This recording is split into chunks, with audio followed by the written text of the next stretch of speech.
este mundo. Cuando voy a Maracaibo, empiezo a pasar el puente, siento una emoción tan grande que se me nubla la mente. Ay, siento un nudo en la garganta y el corazón se me salta. Con música que nos lleva a Maracaibo, Venezuela. Gustavo Aguado canta allí. Por favor, contanos. Gustavo Aguado y su hermano el Pompo Aguado fueron los creadores de la banda, del grupo de gaita Guaco. La gaita es la expresión musical popular del estado Zulia, de la provincia del Zulia. Originalmente se vendió al resto del país como para celebrar el Día de la Virgen de Chiquinquirá, que es una fiesta religiosa patronal muy importante en Venezuela y que es de nosotros los zulianos, y luego conectaba con Navidad. Entonces Venezuela tomó que cuando ya se escucha gaita... La gaita, la clásica, la gaita que... No es un instrumento, en este caso es un género musical. Exactamente, el estilo musical, el estilo musical, que se hace con 4 tamboras, furro, bien. Maraca y por supuesto las voces. Eso nació en los sectores populares y habían 2 barrios muy populares en Maracaibo, que son el Empedrado y el Saladillo, y la forma de ellos de comunicarse o diferenciar sus gustos y todo era a través de la gaita, porque la gaita, gran parte, hasta incluso es una gaita protesta. De hecho, Rafael Caldera, cuando fue presidente de Venezuela, en los años 70, toda la gaita fue protesta contra Rafael Caldera, porque Caldera tumbó todo el centro histórico de la ciudad de Maracaibo por el petróleo. Porque Maracaibo era la capital, es la capital del estado Zulia, la provincia que en aquel entonces era la mayor productora de petróleo, donde todas las transnacionales estaban apostadas.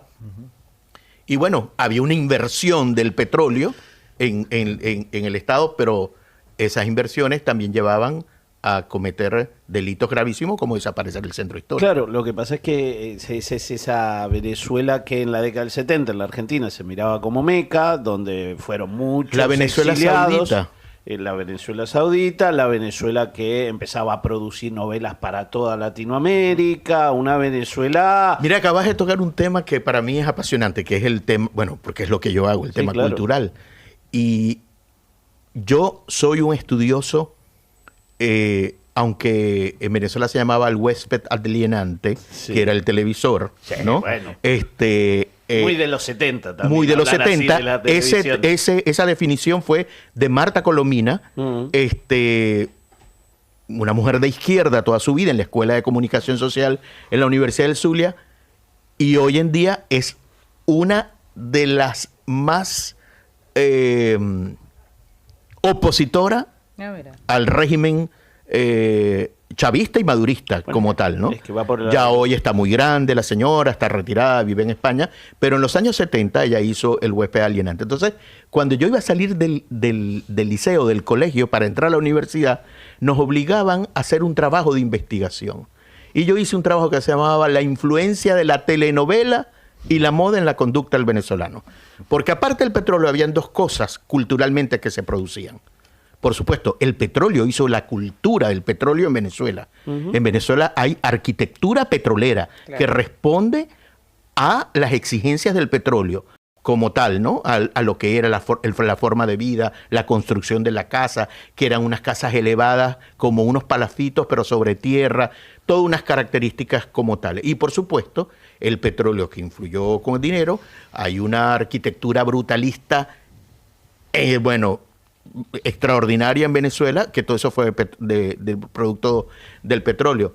Pero cuando yo hago este trabajo de la influencia de las telenovelas y la moda conductal venezolano, es porque habían 2 elementos que culturalmente en Venezuela se daban, que era la industria de la telenovela y la industria de la belleza. El tema del Miss Venezuela. Miss Venezuela. Que no hay que ver al Miss Venezuela solamente, y esto lo digo siempre, como un tema frívolo ni nada, porque desde que Sofía Loren apareció en el mundo del celuloide, fue producto porque fue una muchacha que se presentó a un concurso de belleza y descubrieron todas sus cualidades y potencialidades. Pero en el caso de tanto Colombia como Venezuela, las Misses tienen una importancia que acá en la Argentina se fue perdiendo. Y en Venezuela, mira, yo conozco mujeres que han participado allí, que tienen una vida extraordinaria, filantrópica, muchas son poetas, otras son abogadas, otras fueron políticas, otras incursionaron en el mundo de la telenovela y del modelaje, y es válido,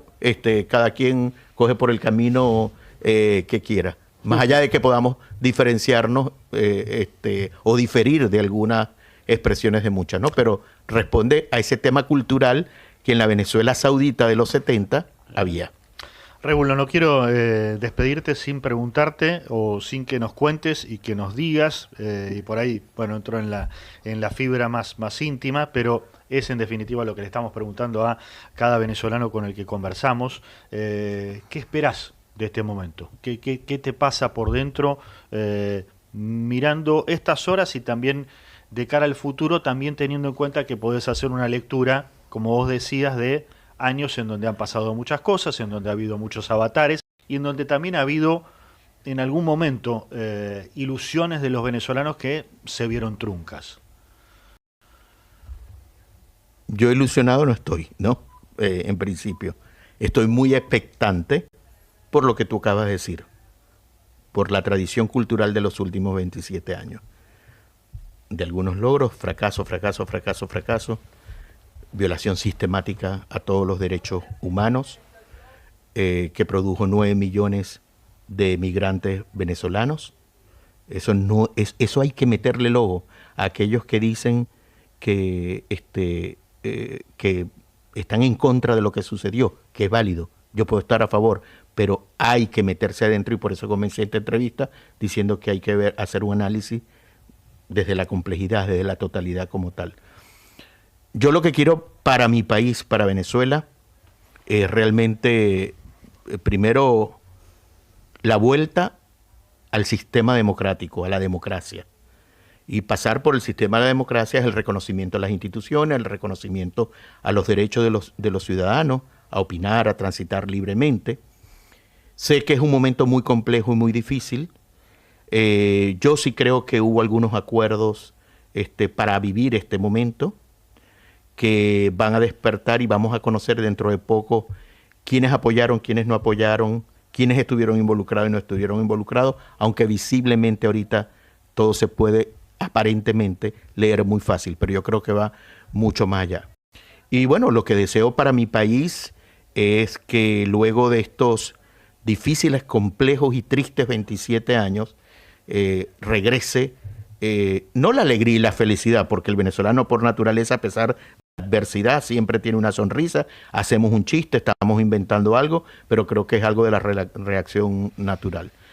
Y lo que sí le pediría, y esto, Hernán, si me lo permiten, es que al que no está de acuerdo con lo que ocurrió, que no vea solo la legalidad, porque yo estoy en contra de un acto violento que vaya contra la soberanía de un país.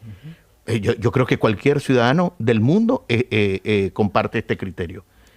Pero seamos empáticos con aquel que emigró caminando desde hace 9 años, aquel que perdió absolutamente todo de su familia, aquel que murió que tuvo un familiar preso y murió en las celdas, aquellos muchachos que no ven a sus padres desde hace 9 años y quedaron de 13 años y hoy están aquí. Yo conozco 2 que tienen 19 años y están acá porque su padre sigue preso en Venezuela, en el helicoide, y su padre era el político, el político.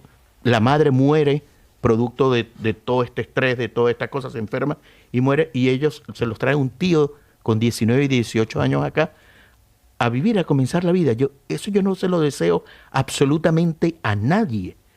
El tema ideológico político es un tema ideológico político que lo deben manejar los políticos, pero respeten la voluntad del ciudadano. Entonces, si yo pediría algo, es que aquel que no está de acuerdo y está en su derecho a no estar de acuerdo con lo que ocurrió y la forma como ocurrió en Venezuela, primero sea empático, porque cada ciudadano de los migrantes de que está acá no llegó a la Argentina porque quiso irse a viajar y ver la bella y hermosa Buenos Aires.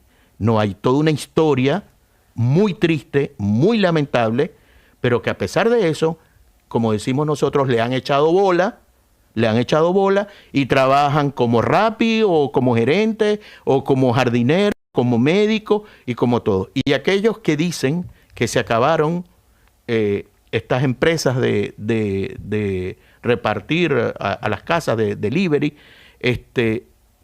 por favor, la xenofobia en estos tiempos es más crítica y debe ser más cuestionada que los mismos actos que acabamos de vivir nosotros los venezolanos internamente. Régulo Pachano, gestor cultural venezolano, ha sido un placer tenerte aquí en los estudios de Radio Nacional. Gracias por la valentía, gracias por tu mensaje. Gracias a ustedes. Y seguramente tendremos alguna otra charla. Perdón por la demora en el informativo, nos vamos a las noticias de las 8:30 de la mañana para todo el país. Noticias en Radio Nacional. Lo que